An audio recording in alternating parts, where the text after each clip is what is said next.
Amado, eu quero conversar com você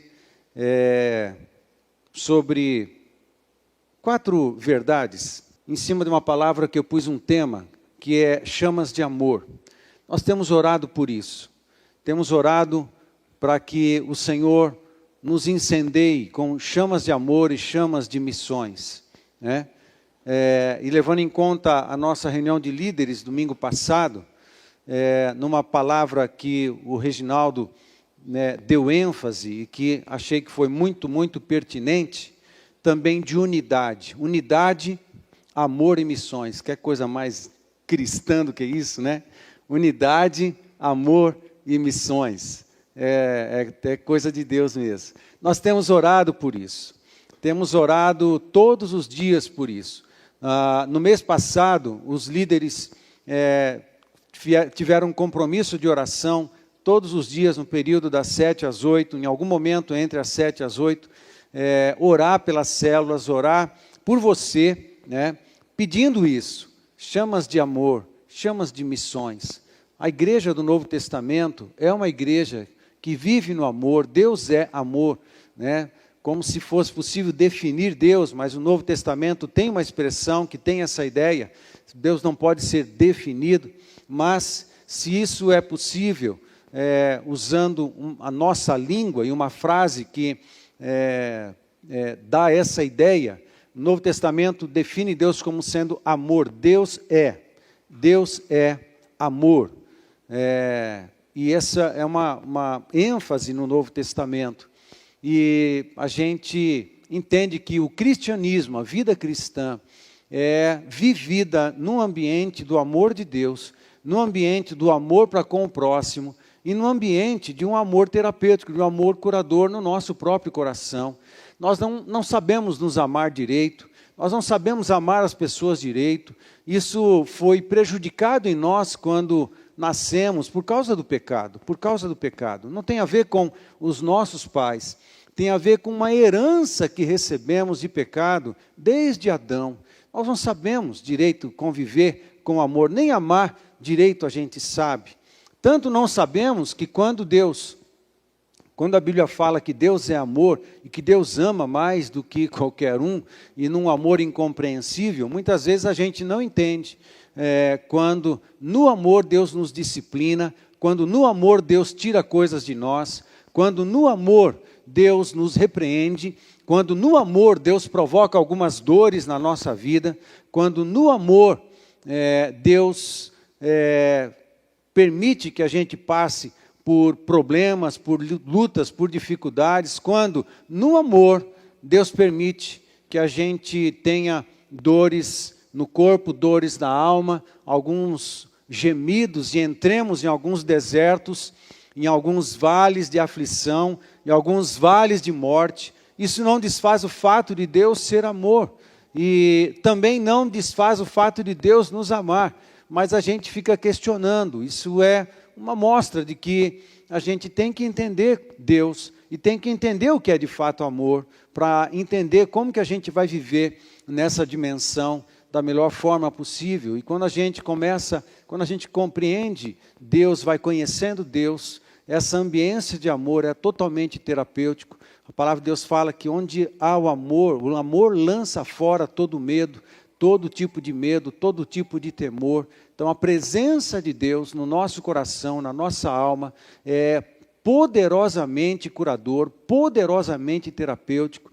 E nós precisamos buscar a presença de Deus para banharmos-nos com esse amor de Deus, que trata o nosso coração, trata a nossa alma, cura a nossa alma de tudo quanto é dor, tudo quanto é pesar, tudo quanto é marca da história, marca de injustiça, marcas do passado. Nesse ambiente de amor, na presença de Deus, é que somos curados. Não apenas esse ambiente de amor nos faz ministros de amor, nos faz servos de amor, em que a gente se torna também propagadores do amor de Deus, principalmente na pessoa do Senhor Jesus Cristo, que morreu na cruz do Calvário. Melhor expressão que essa, terrível. A cruz do Calvário foi terrível, mas ao mesmo tempo terrível, ao mesmo tempo maravilhosa, indescritível, porque ali na cruz do Calvário, Deus estava manifestando no seu momento maior, na sua expressão máxima, o amor que Ele tem por mim, por você, condenando Jesus. Ele morreu a nossa morte. Era para a gente morrer por causa do pecado, e Jesus, que não tinha pecado, assume sobre si o peso da nossa culpa, o preço, resolve pagar o preço da nossa culpa, o preço do nosso pecado, o preço da nossa iniquidade. Mas a maioria de nós olhamos para a cruz do Calvário e não sentimos nada. Olhamos às vezes pensamos, lembramos da cruz do Calvário e isso às vezes na nossa memória, no nosso coração tem pouco significado. É verdade, Jesus morreu na cruz, mas há uma expressão melhor ou maior do amor de Deus do que você olhar para a cruz do Calvário e ver o preço que foi pago para Deus poder nos resgatar, para a gente ser resgatado. Não há. Mas às vezes a gente não compreende. A gente precisa de revelação da parte de Deus, da parte do seu Espírito Santo, para discernirmos as coisas de Deus, discernirmos o amor de Deus, porque pela nossa própria mente, nosso próprio coração, a gente não consegue discernir as grandezas de Deus. São verdades espirituais que o nosso coração, às vezes carnal, não consegue chegar lá, não consegue discernir. Por isso, quando a gente é tocado pelo Espírito de Deus e somos incendiados com chamas de amor, na verdade isso é uma bênção em que nos coloca na dimensão do céu, na dimensão do sobrenatural, na dimensão do amor sobrenatural de Deus por cada um de nós. E quando a gente está mergulhado nessa ambiência, que acontece todo esse conjunto de coisas que eu mencionei, que a gente tem revelação de Deus, a gente é curado na nossa alma, é curado na nossa história, e a gente recebe um poder e uma capacidade sobrenatural para deixar o passado no passado, para liberar perdão, né, sobre todas as pessoas que praticaram injustiças contra nós, que provocaram marcas e dor na nossa vida. A gente consegue deixar isso tudo na cruz do Calvário, liberar perdão, liberar o nosso coração de todas as amarras, algemas, correntes do passado, porque a gente está provando de algo muito mais sublime, de algo muito maior, de algo muito mais lindo, de algo muito mais poderoso, que é o ambiente curador, transformador, terapêutico do amor de Deus. A gente está nesse ambiente, a gente não pode se privar de todas as benesses do amor de Deus para com a gente. Qualquer coisa que pudesse nos afastar desse poder, desse amor poderoso, a gente tem que abrir mão disso. Então, nós temos orado por isso, amado. Nós temos orado. Uma igreja apaixonada, uma igreja cheia da presença de Deus, mas de um amor que nos faz mover. Né? Deus amou o mundo de tal maneira que deu. Né? A presença do amor de Deus fluindo na nossa vida nos move na direção de pessoas, nos move na direção dos irmãos, de servir, né? de nos entregar, de doar, de abençoar pessoas. O amor de Deus faz isso. Quando o amor de Deus está fluindo no nosso coração, a gente não fica pensando só na gente o tempo inteiro. A gente quer servir, a gente quer usufruir da bênção do dar. Né? E isso vicia. Abençoar as pessoas vicia. Estou falando no bom sentido, ok? No bom sentido, mais santo e mais puro sentido. Abençoar pessoas, porque mais bem-aventurado é dar do que receber. Os bem-aventurados são generosos. As pessoas bem-aventuradas, elas são doadoras de si mesmas, elas são doadoras de afeto, elas são doadoras de palavra, de bênção, elas são doadoras de tempo, elas são doadoras de recursos financeiros, elas são doadoras de atenção, elas são doadoras de amor, elas são doadoras de palavras de ânimo, elas são doadoras de palavras abençoadoras, elas são doadoras de oração, elas são doadoras, as bem-aventurados são doadoras, porque mais bem-aventurado é dar do que receber. Se a gente está num tipo de vida que muito egocentrizado, a gente está longe do que a Bíblia define como bem-aventurança, como ser bem-aventurado. O bem-aventurado, segundo o Salmo capítulo 1, Mateus capítulo 5, na oração da montanha, quando fala das bem-aventuranças, o bem-aventurado é o homem que é pleno de Deus, que ele é maduro, ele sabe quem é, ele sabe se colocar na vida, ele sabe qual é o seu chamado, está envolvendo a sua vida no chamado, ele é pleno da presença de Deus, mas também ele é pleno na vontade de Deus, ele está provando de tudo isso, e ele é um bem-aventurado, uma pessoa plenificada por Jesus, pela pessoa, e é pleno na obra, né? É a ideia do bem-aventurado, é uma pessoa completa, uma pessoa, um teleios, uma pessoa plenificada por Deus, ele é completo na vida, ele, mesmo que esteja lutando e trabalhando para conquistar coisas, ele é completo em si mesmo, ele é completo, no seu coração ele é completo, porque ele tem Deus, e ele conhece a vontade de Deus, ele está pleno na vontade de Deus, e assim ele está cumprindo os propósitos da sua existência, ele é um bem-aventurado, e esses que são bem-aventurados, eles são poderosamente doadores, generosamente doadores, amém, gente? Isso é muito, a gente faz fluir o céu sobre nós quando a gente doa da gente mesmo para as pessoas. Isso é uma expressão de amor, né?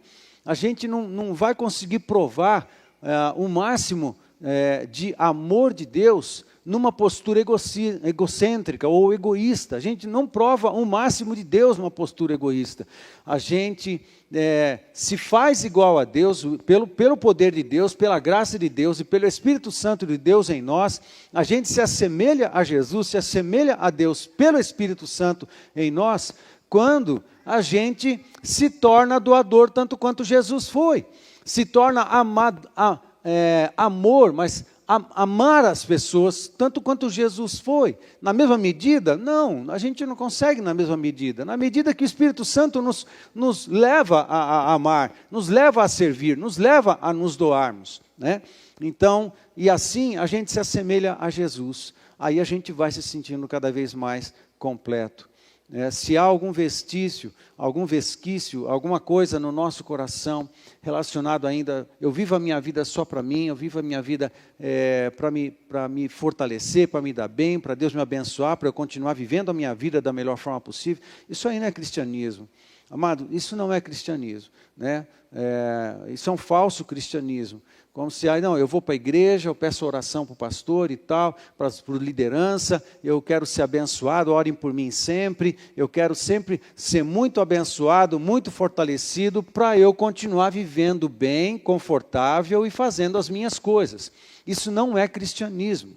Cristianismo é abrir mão de tudo pelo reino de Deus. Cristianismo é isso, é abrir mão de tudo pelo reino de Deus. É amar quem não merece. Aí você entra na outra dimensão, você entra na dimensão do amor de Jesus. É amar quem não está pedindo para ser amado. É amar aquele que está te ofendendo. Amar aquele que está sendo injusto com você. É você liberar a palavra de bênção para aquele que está maldizendo você. Pô, pastor, mas isso é ser tolo. Não. Você não faz isso sem inteligência, sem decisão, sem consciência. E você não faz isso por causa do outro, você faz isso por causa de Jesus. A palavra de Deus em Romanos fala que a bênção sobre as pessoas, uma pessoa que faz mal para você, quando você, ao invés de dar o troco com maldade, dá o troco com bênção, a palavra de Deus fala que isso vai acontecer um negócio interessante, que é como se sobre a cabeça da pessoa tivessem brasas vivas. A consciência do camarada vai torrar. Quando você abençoa ao invés de amaldiçoar, quando você ama ao invés de odiar ou de maldizer, você frita o cérebro do camarada. A Bíblia fala para a gente fritar o cérebro dos caras. Vamos fritar o cérebro das pessoas. Amém, gente? E a gente faz isso de forma consciente. Frita mesmo, bem fritadinho. Sendo abençoador, amando de graça, andando uma segunda milha. Isso é evangelho. A gente vai além, a gente serve além, a gente faz além daquilo que está sendo esperado. Isso é andar com Jesus. Essa chama de amor, quando começa a queimar na nossa vida, acontece alguma... Você precisa entender que acontece... A gente está pedindo isso, que acontece o fogo consome, o fogo aniquila. Nós já vimos isso em outras mensagens, amém, gente? É preciso entender. O fogo, uma das coisas que ele faz é aniquilar. Ele consome. A gente canta, menos eu, mais de ti, menos eu, mais de ti, cantamos isso hoje, né? Menos eu, mais de ti, menos eu, mais de ti. A gente canta, né? Mas vamos viver esse negócio? Aí a porca, né? Torce, né? Aí é outra coisa, a gente tem que transformar em vida tudo aquilo que a gente crê. Se a nossa fé não é manifesta em obras, tem alguma coisa errada com a nossa fé. A gente precisa rever algumas coisas. Então, a gente está pedindo, Deus batiza-nos com chamas de amor, com fogo de amor, batiza-nos com amor. E quando isso acontecer de uma maneira muito forte, muito poderosa, prepare-se. A gente vai viver o que a gente canta, menos de mim, mais de ti. A gente vai se anular para continuar sendo um proclamador do amor e do poder de Deus. Amém, gente? Isso é andar com Jesus. Isso é ser batizado no amor. É abençoar. Ok? É assim que funciona. Não tem outro jeito. E tem algumas verdades que eu quero destacar e eu quero mencionar, passear por alguns textos.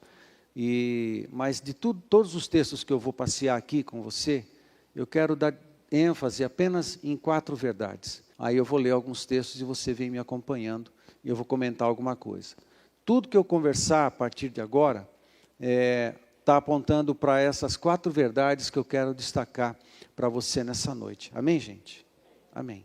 Eu quero dizer para você, amado, eu tô com uma sensação no meu coração de proximidade. A palavra de Deus fala que o testemunho de Cristo é espírito da profecia. Nem estava no meu script aqui, no meu esboço, mas eu vou fazer isso em tom de profecia. Há uma sensação no meu coração. Há uma sensação de que algumas coisas da parte de Deus estão se aproximando de nós. Poder, mais batismos de amor, batismos de fogo. Eu tenho pregado sobre isso, amado, você precisa entender. Eu não escolho as mensagens que eu prego. Eu procuro ouvir, eu procuro entender o que Deus está falando, o que Deus está fazendo. Desde o começo do ano, desde a mensagem entre a promessa e o cumprimento, eu disse isso quando eu preguei essa mensagem, e eu falei da impressão que eu tinha de que havia algo sendo construído na parte do reino de Deus, na parte do reino do Espírito, nas regiões celestes, no céu, que estava em movimento na nossa direção. Eu continuo com essa sensação. Agora, a sensação que eu tenho é que ela está mais próxima do que quando nós começamos essa série de mensagens falando da promessa e o cumprimento. É a sensação que eu tenho no meu coração. E daí? Eu não sei. Eu só sei que há um derramar que Deus está preparando para lançar, para enviar. Há um derramar do seu Espírito, há um derramar do seu poder, há um derramar de amor, há um derramar de unção, que Deus está juntando nos seus jarros, para derramar sobre nós. Deus está fazendo isso, é a sensação que eu tenho. Então, no nome de Jesus, aquilo que Deus tem sonhado e pensado, de realizar sobre nós, que venha à existência no nome de Jesus. Tudo que Deus tem desejado derramar sobre a nossa igreja e sobre a igreja da cidade, que venha à existência no nome de Jesus. No tempo de Deus, e que o Espírito Santo nos ajude a orar para acelerar esse processo, para desejar tais coisas, e que com essa porção de Deus, essa unção do Espírito Santo, que eu ouso chamar de avivamento em alguma proporção, eu nem sei explicar direito, mas essa grande porção de Deus que vai nos levar a anularmos mais o nosso próprio eu, para servirmos mais, para evangelizarmos mais, para orarmos mais, para adorarmos mais, para buscarmos mais a Deus intensamente. Amém? Isso vai acontecer. Agora, a gente está orando, A gente faz parte de uma obra, a gente faz parte da construção de uma nova realidade, do novo de Deus. A gente faz parte da construção do novo de Deus, a gente não fica esperando, né? O esperar, toda vez que a palavra de Deus usa a palavra esperar, é um verbo, depende de ação. O esperar Deus não significa ficar sentado aguardando. O esperar Deus significa adorar, significa clamar, significa orar, significa interceder, significa profetizar aquilo que Deus disse que vai derramar sobre você. Você entra na parceria e você se torna um cooperador da construção de realidades de Deus sobre a nossa vida, a nossa casa, a família, igreja, cidade e tudo mais. A gente está esperando, mas a gente trabalha enquanto espera. A gente só não pode definir o tempo. Enquanto a gente aguarda, né, a gente clama e vai enchendo o céu da nossa oração até que tudo recaia. Isso não só sobre a igreja, sobre a tua família, sobre a tua casa. As coisas que Deus quer realizar sobre a sua vida, sobre a tua casa, sobre a tua família. O chamado familiar que Deus deu para vocês. Deus tem coisas para derramar sobre a família. Agora, Ele não derrama se a gente não pedir. Ele não derrama se a gente não quiser. Ele não derrama se a gente não demonstrar interesse. Interesse forte, que é o que eu estou dizendo nessas 4 verdades aqui. Deus gosta de intensidade. Deus gosta de ser buscado com força. Para ganhar a Deus, sempre abriremos mão de algo. E Deus quer responder com intensidade ao que o busca com intensidade. Amém, queridos? Vem comigo em alguns textos que eu quero ler. Mateus capítulo 7, a partir do verso 7, diz assim: Pedi e dar-se-vos-á, buscai e achareis, batei e abrir-se-vos-á. Pois todo o que pede recebe, o que busca encontra, e a quem bate abrir-se-lhe-á. Ou qual dentre vós é o homem que, se porventura o filho lhe pedir pão, lhe dará pedra? Ou se lhe pedir um peixe, lhe dará uma cobra? Ora, se vós que sois maus sabeis dar boas dádivas aos vossos filhos, quanto mais vosso Pai, que está nos céus, dará boas coisas aos que lhe o pedirem. Tudo quanto, pois, quereis que os homens vos façam, assim fazei-o vós também a eles, porque esta é a lei e os profetas, né? Parece que o verso 12 está desconectado, mas não está, mas não dá para falar muito, fazer uma exposição desse texto agora. Aqui, o que eu destaco nesse capítulo 7 de Mateus, meu querido, é que Jesus, nessa sessão do Sermão da Montanha, ele está ensinando sobre a oração. Ele vai ensinar sobre a oração também no capítulo 6, e ele passa todo o capítulo 6, quando entra no capítulo 7, ele volta a falar sobre a oração, e aqui ele fala sobre a necessidade da busca, da procura, da insistência para cada um de nós. O que eu destaco aqui? Pedir e dar-se-vos-á. É uma ação, a pessoa está indo atrás de Deus. Amém, gente? Só recebe aquele que pede. E o pedir não é uma vez. Entenda, o pedir aqui é alguém que está na presença de Deus constantemente, disciplinadamente, clamando a Deus por alguma coisa que você julga ser necessário na sua vida. E essa questão de você estar na presença de Deus, para Deus é importante, porque Deus não é um almoxarifado, o céu não é um almoxarifado, e Deus não é o encarregado do almoxarifado, que você deixa lá um pedido uma vez só, e fica aguardando o encarregado do almoxarifado trazer a mercadoria, aquilo que você está precisando para você, no momento em que o chefe está... O céu não é um almoxarifado, que você faz os seus pedidos e espera receber. Não é isso. A gente está falando de relacionamento, a gente está falando de entrar no sobrenatural, a gente está falando de expor a nossa vida diante do trono de Deus, a gente está falando de expor o nosso coração, as nossas intenções, as nossas vontades a Deus no seu trono, e ficar um tempo ali, inclusive para Ele corrigir as motivações do nosso coração enquanto a gente está pedindo. De repente tem alguma coisa no nosso pedido que precisa ser corrigido, precisa ser santificado, precisa ser ajustado, e a nossa presença, ali na presença de Deus, vai nos expor a esse poder transformador, que vai santificar nosso coração, santificar nossas motivações, e santificar os nossos pedidos, ao ponto de fazer os nossos pedidos se encaixarem perfeitamente com a vontade de Deus, porque isso precisa acontecer. Deus não vai dar aquilo que Ele não quer dar. O segredo é você descobrir o que Ele quer dar. E às vezes, no tempo que você passa na presença de Deus, Deus corrige o nosso pedido. Quando você entende o que é que Deus está a fim de fazer, então você corrige e você se ajusta. E quando você se ajusta ao coração de Deus, aí o céu se move. Aquilo que a gente cantou, o céu se move a nosso favor. Por isso é muito importante a insistência. Não é que eu tenho que pedir, mas Deus não está ouvindo. Deus está ouvindo, sim. Mas Deus valoriza o tempo que você passa com Ele. Penso, às vezes, o seguinte, que às vezes Deus fala assim, eu não vou responder logo, porque se eu responder logo, Ele não volta mais.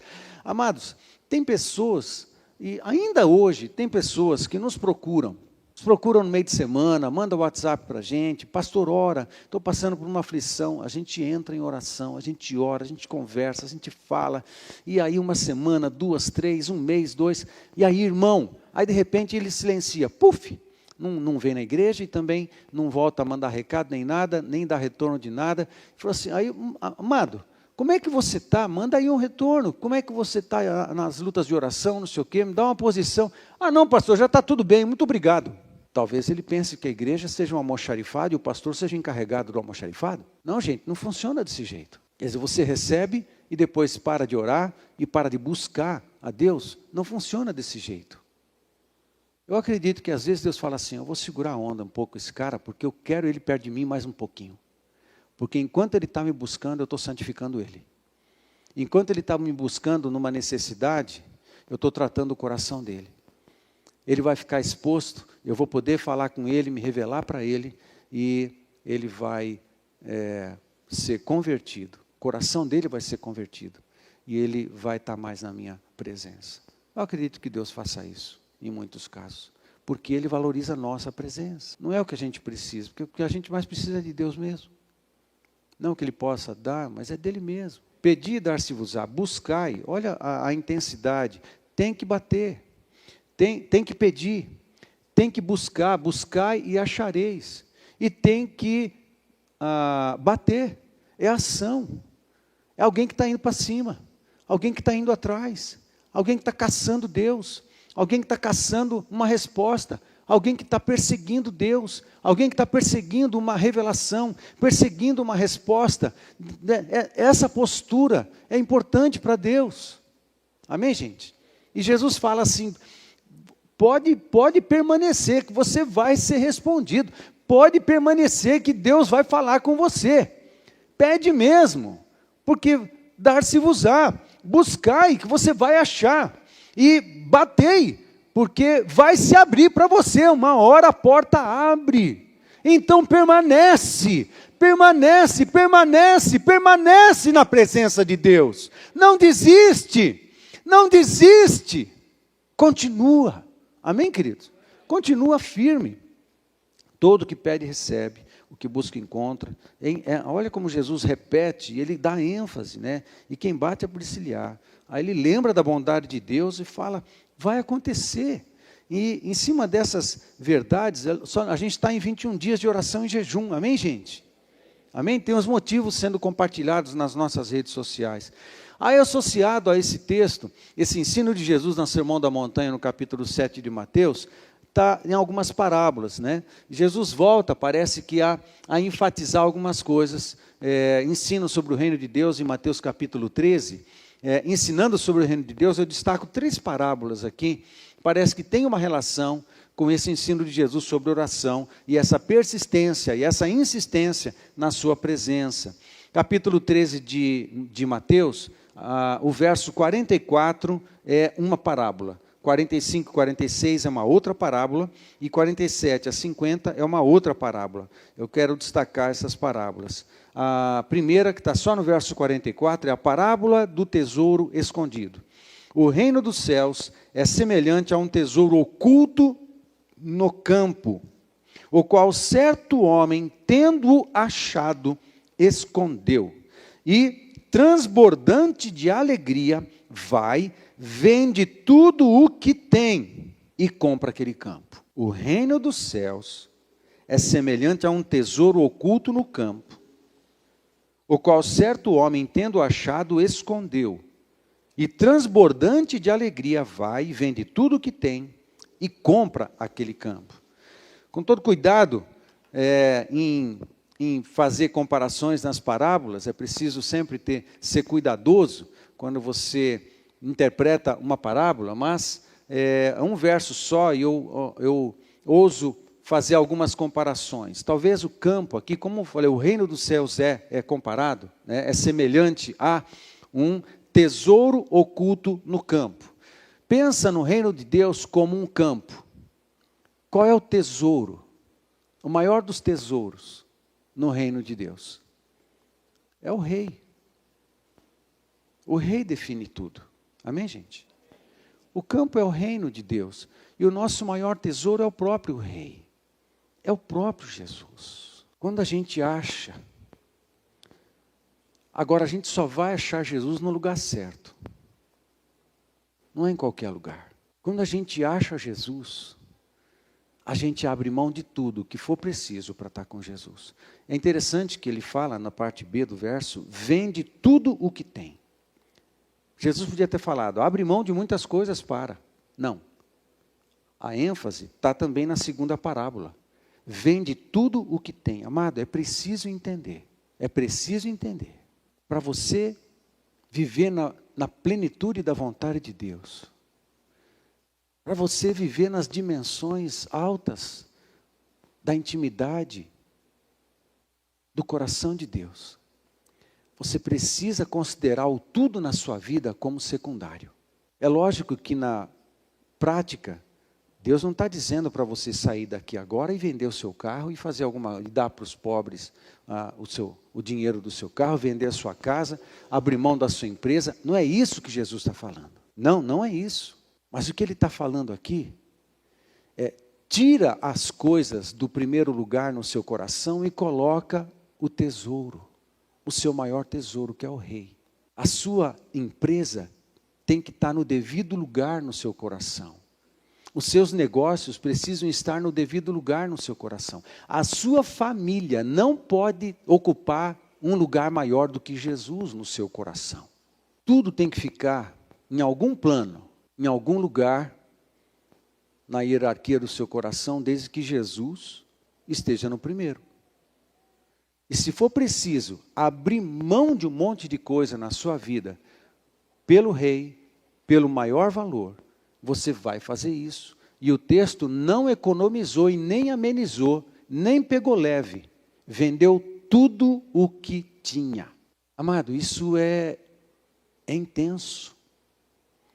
O reino de Deus, Jesus é o número 1 na nossa vida. Ele está no seu devido lugar. Todo o dinheiro que Ele me permite ter, administro, sou fiel, também coloco à disposição de Deus e sua vontade, a minha empresa, o meu tempo, os recursos que Ele me deu, a minha própria casa, a minha própria família. Tudo está a serviço de Deus. Lembra que batismo de amor não encaixa com um coração egoísta de alguém que buscasse Deus ou a igreja ou bênçãos para ser abençoado e fortalecido, para encontrar um bom nível de bem-estar, para continuar vivendo a sua própria vida. Não. Quem acha Jesus, abre mão de tudo por Jesus. Porque Ele abriu mão. Ele abriu mão do céu por você. Filipenses capítulo 2, de 5 a 11.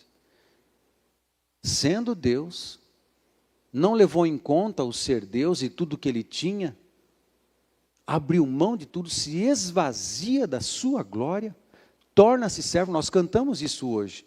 Torna-se servo, servo obediente, obediente até a morte, morte de cruz. E por causa disso, Deus lhe deu um nome acima de todo nome, pelo qual se nomeia, ao ponto de todo joelho se dobrar, no céu, na terra e debaixo da terra.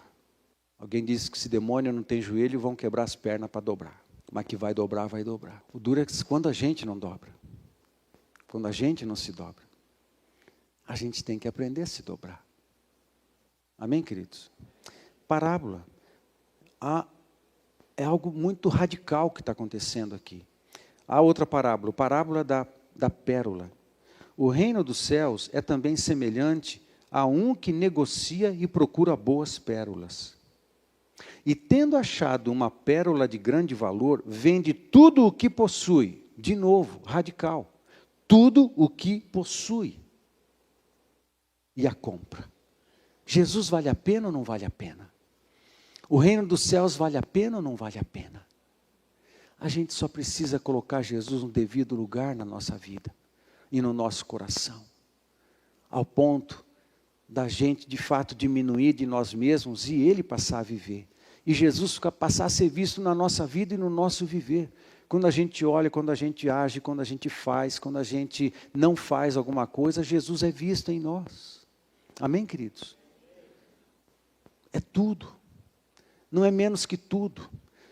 Jesus abriu mão de tudo para encarnar e morrer na cruz por mim e por você. A gente faz a mesma coisa.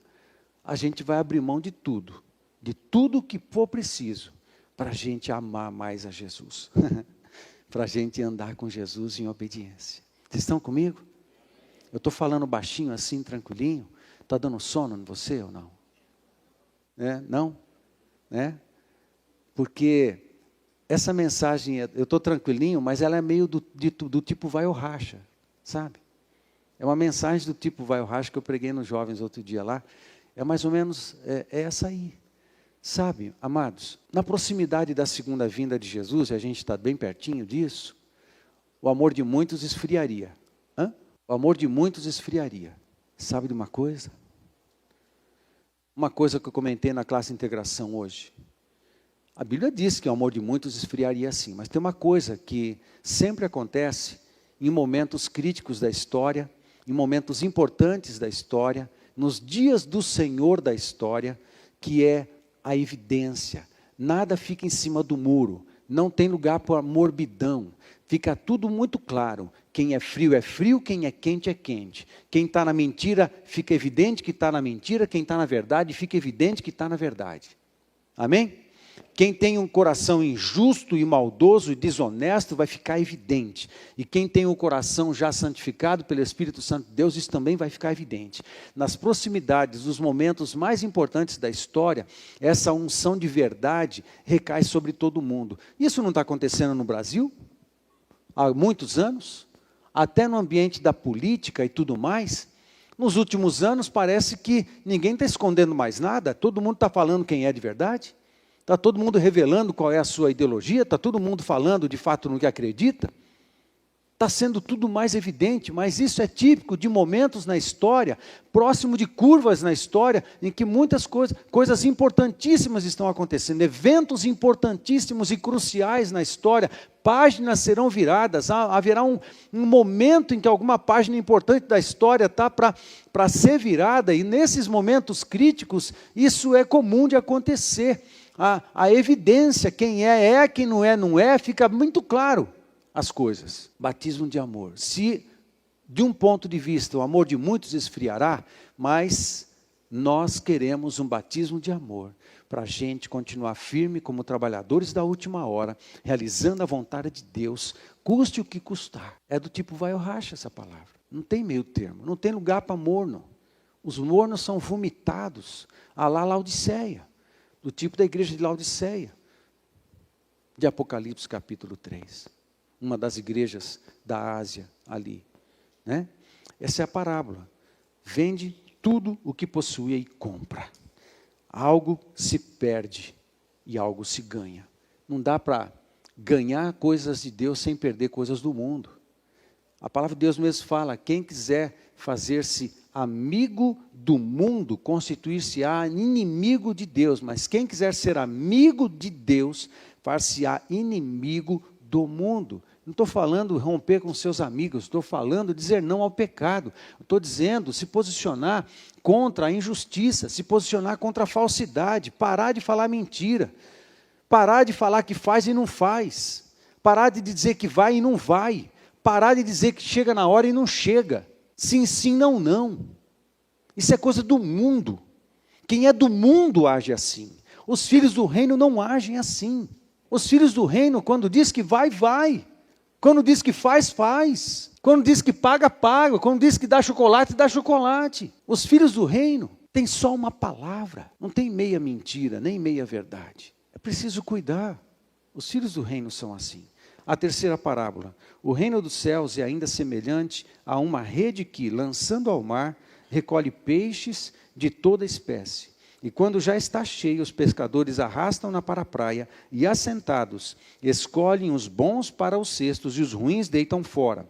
Assim será na consumação do século. Sairão os anjos e separarão os maus dentre os justos e os lançarão na fornalha acesa.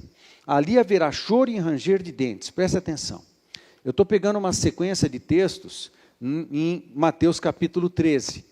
Você acha que é coincidência que tem uma parábola que fala do juízo final próximo das duas outras parábolas anteriores? A parábola do tesouro escondido e a parábola da pérola? Quem tem ouvidos, ouça. Vai ter um momento que vai ao racha. Vai ter um momento que a gente vai ter que se posicionar diante de Jesus e diante do Evangelho. As duas primeiras parábolas que eu mencionei eram uma postura da gente, uma postura de cada um de nós, sendo firme naquilo que é do reino de Deus, sendo firme diante de Jesus, até relacionado a Mateus capítulo 7, quando Jesus fala, pedi, dar-se-vos-á, buscai e achareis, batei, abrir-se-vos-á. É a nossa postura. Mas a última parábola, que é a parábola da rede, aqui não tem a ver com os homens agindo, tem a ver com o céu agindo, com os anjos agindo. E vai ter um momento em que os anjos vão entrar em cena e vão começar a recolher, vão jogar a rede e vai começar a recolher os justos e vai fazer a separação entre justos e injustos. Vai ter um momento, queridos, que todos nós seremos pesados nas balanças, na balança de Deus. Não com relação ao que você acredita, com relação ao que você fez, com relação às suas obras, com relação ao seu posicionamento. Mas eu não sou salvo pela fé, pastor? Claro, mas Tiago fala que a fé sem obras, ela é...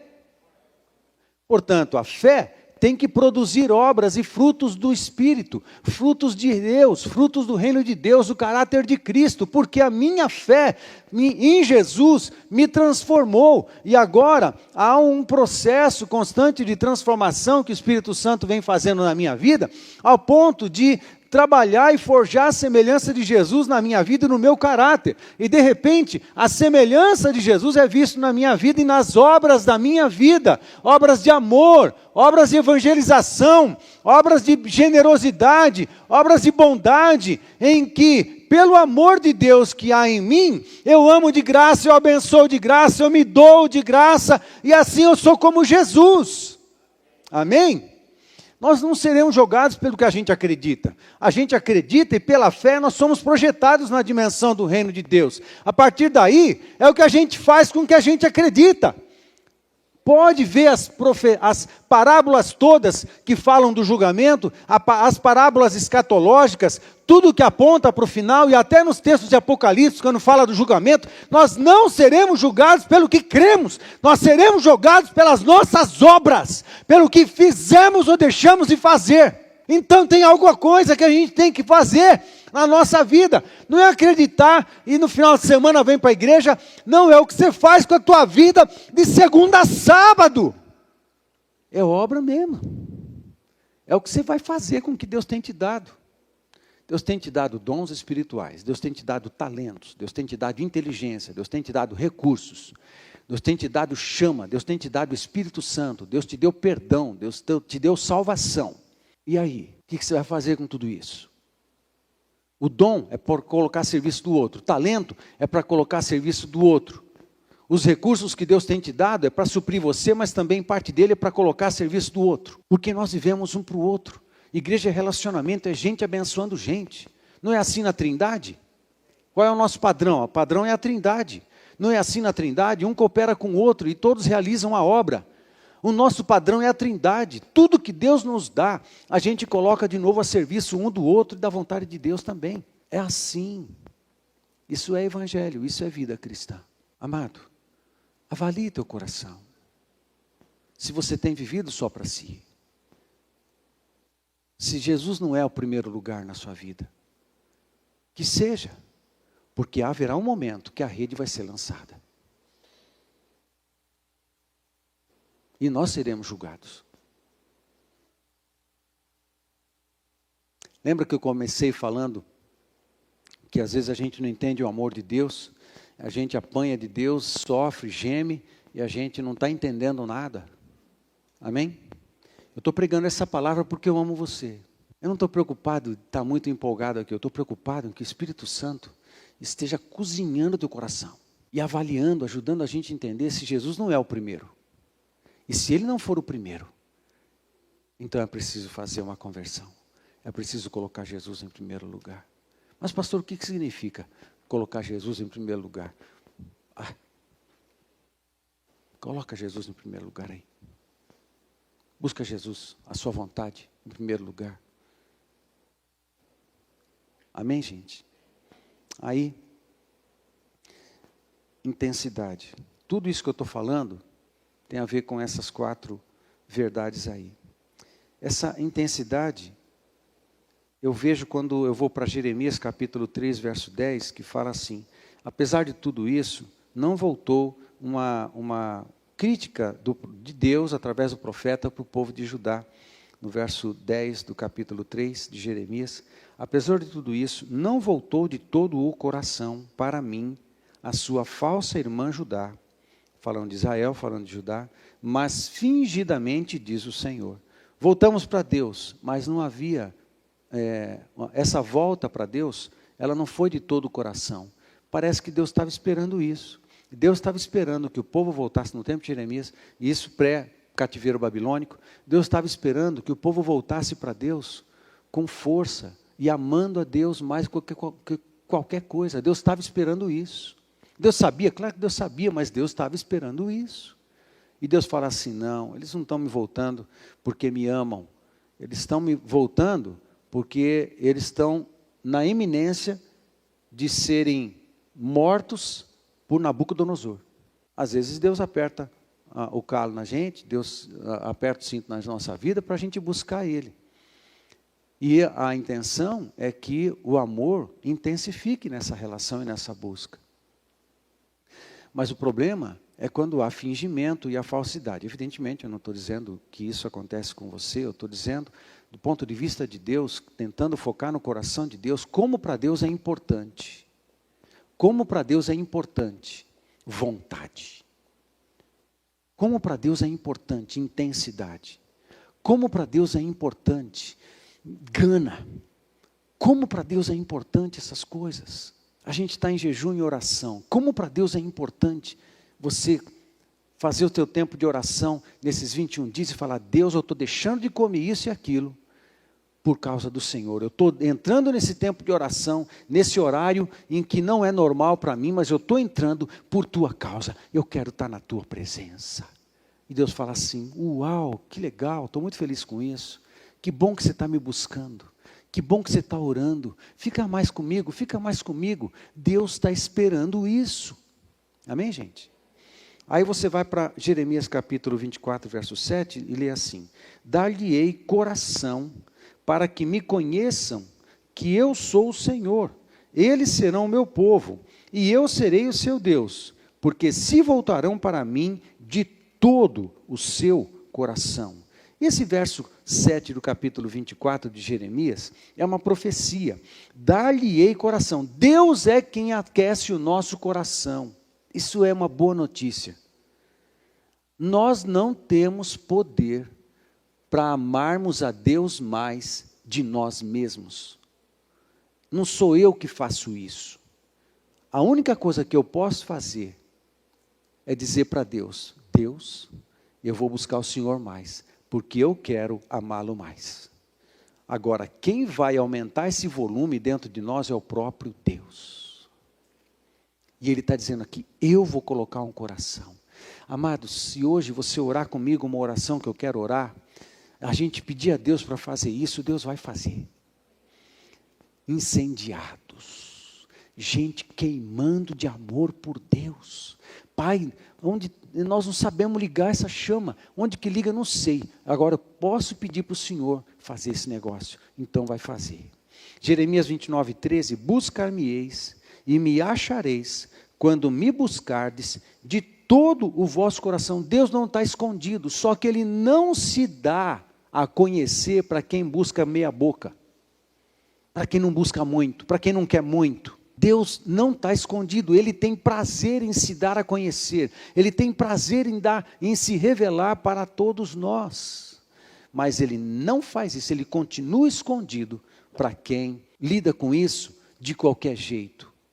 Quem quer muito Deus, Deus vai se revelar muito, Deus vai falar muito, Deus vai se doar muito, Deus vai abrir o céu, Deus vai mostrar as coisas eternas, Deus vai mostrar as coisas sobrenaturais, Deus vai dar revelação de coisas infinitas, Deus vai dar revelação de palavras, Deus vai lançar a gente numa nova dimensão de relacionamento, para fazer a gente discernir as coisas sobrenaturais de Deus, as coisas sobrenaturais da sua vontade, discernir a intensidade do seu amor, discernir a intensidade da sua vontade, discernir o poder dele, discernir o seu coração abençoador, discernir as realidades do céu, discernir os anjos, discernir os 4 seres, discernir o trono, discernir o poder, discernir as músicas do céu, discernir a sua vontade, discernir os segredos da oração, discernir os segredos da sua palavra, discernir os segredos da revelação, desde Gênesis a Apocalipse. Deus quer se dar a conhecer, Deus tem alegria e prazer em se dar a conhecer, ouvir as músicas do céu, ouvir sons de instrumentos que não existem na terra,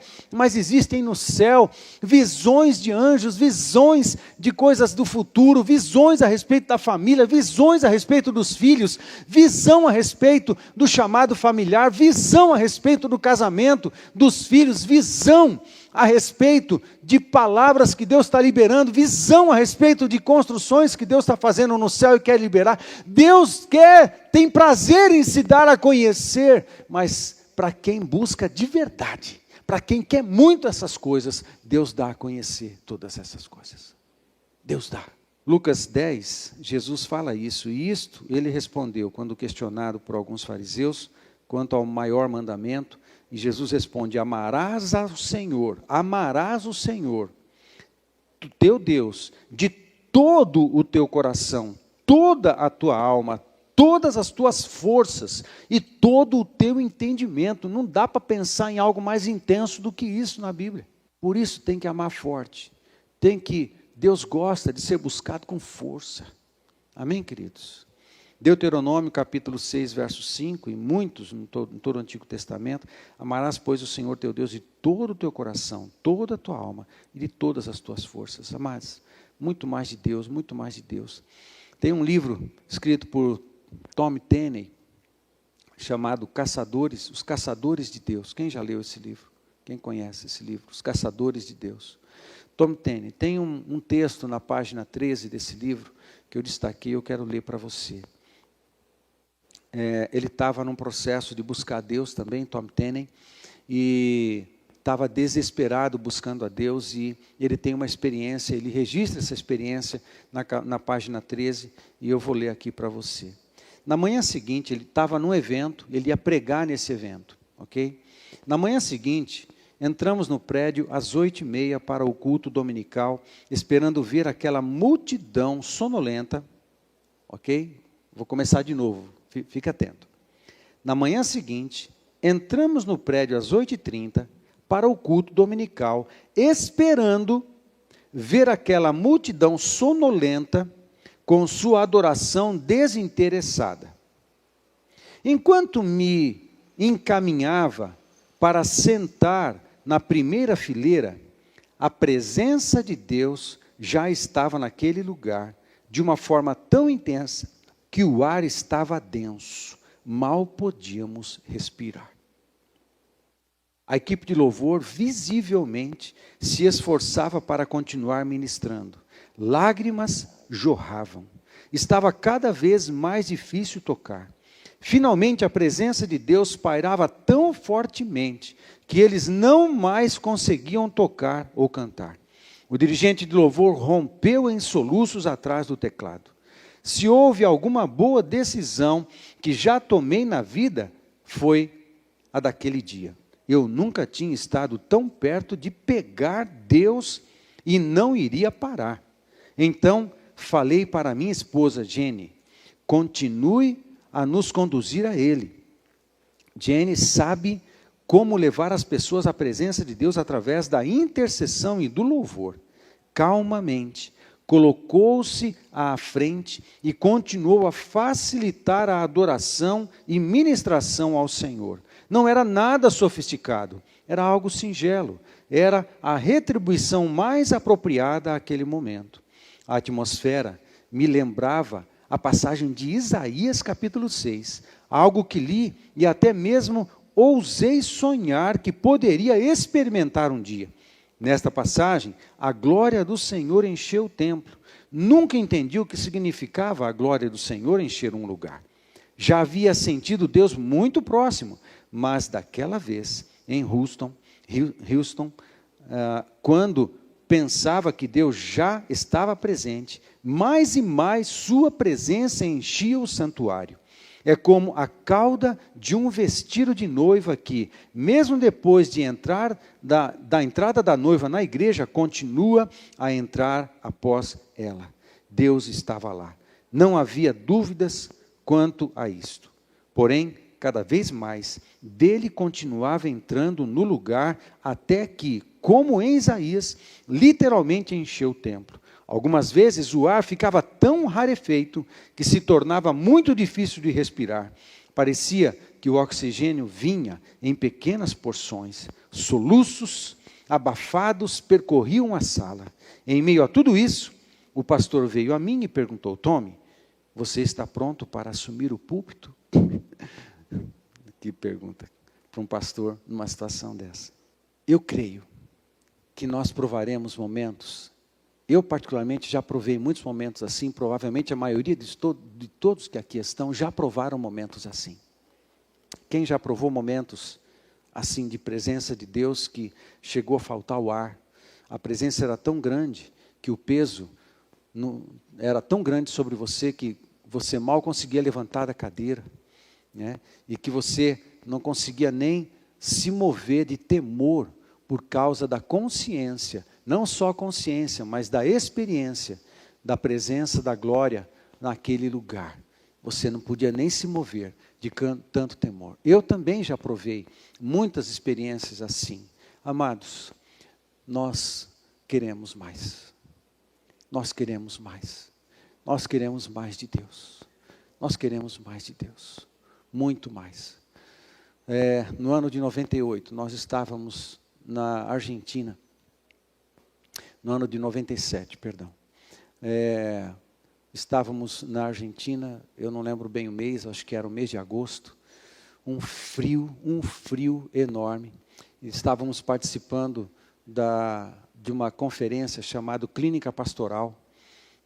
Alguns pastores que Deus estava usando muito, estavam ali ministrando naquela conferência, dentre eles Marcos Witt, Pablo Deiros, Carlos Miraida, quem conhece um pouco do mundo hispano, e alguns homens de Deus do mundo hispano talvez saiba desses nomes, José Sartírio dos Santos, e alguns outros mais, homens de Deus pregando. Teve uma mensagem em que o pastor José Sartírio, que era pastor de uma igreja Assembleia de Deus, no interior da Colômbia, pastor de uma igreja bem grande ali, e ele veio para pregar sobre fé, e ele estava pregando sobre fé numa manhã ali,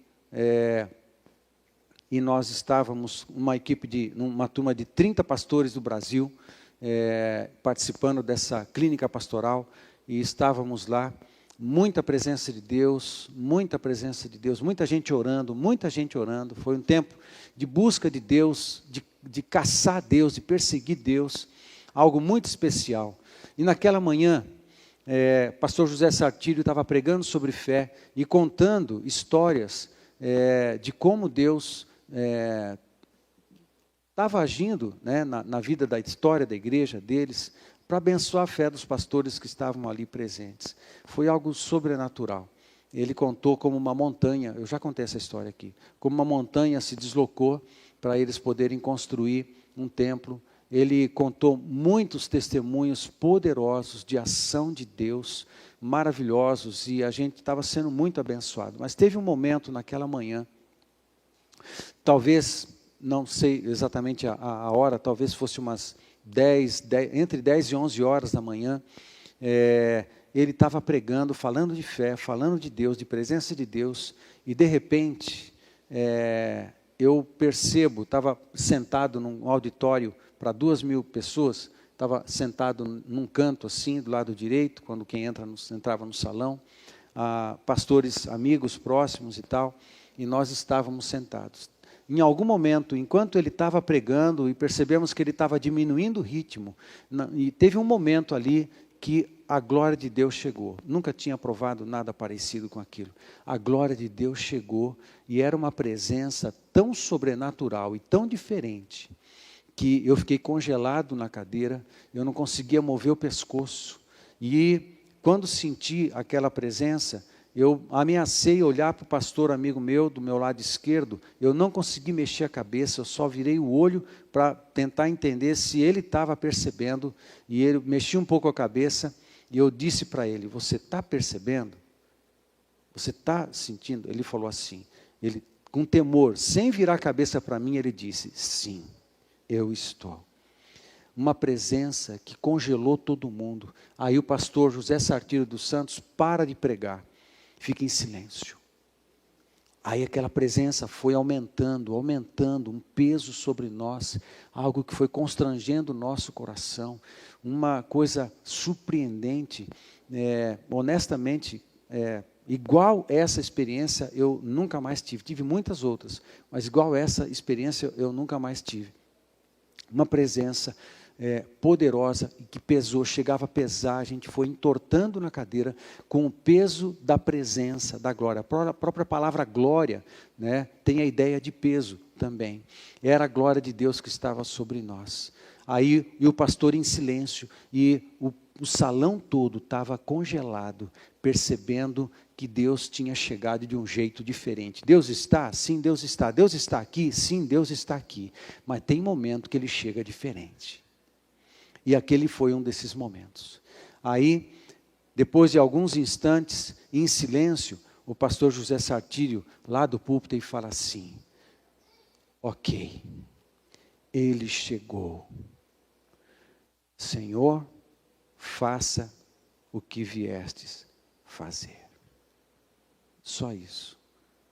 Quando ele disse tal coisa, houve explosões de gritos no meio do povo, e pessoas chorando, caindo ao chão, sendo curadas, sendo tratadas.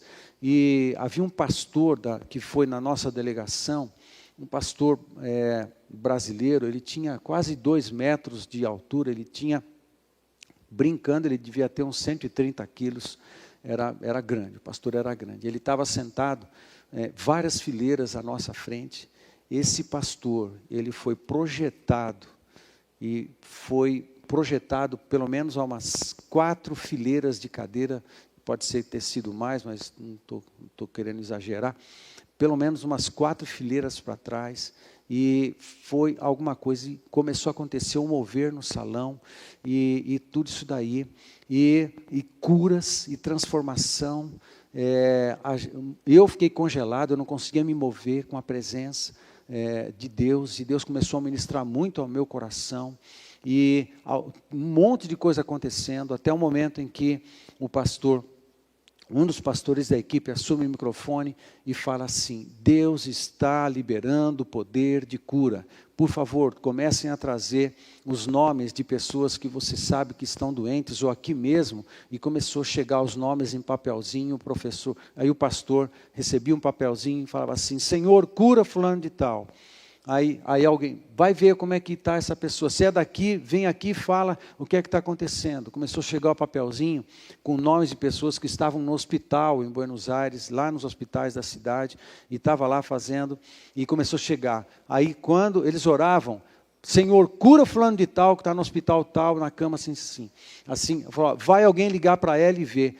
Depois de uns 15 minutos, começaram a chegar os testemunhos, pessoas nos hospitais que naquele momento da oração tinha sido curada instantaneamente.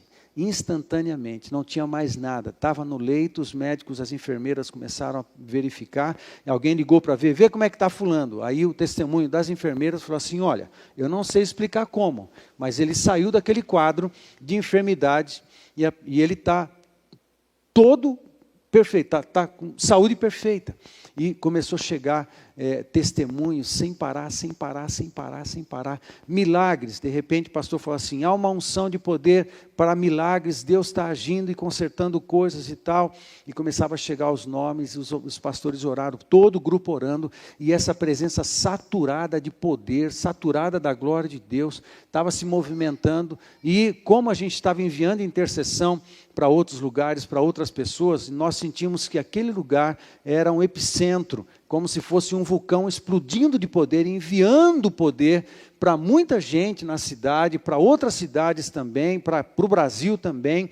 Era um epicentro e estava saindo poder para tudo quanto é lado, e muita gente estava sendo curada por causa de um mover do poder de Deus, e não parou. Isso era 10 horas, 10h30, 11 horas, e meio-dia, e 1 hora, 2 horas, 3h30 da tarde, todos nesse mover, ninguém conseguia sair, 3h30 da tarde, sem almoçar, sem nada.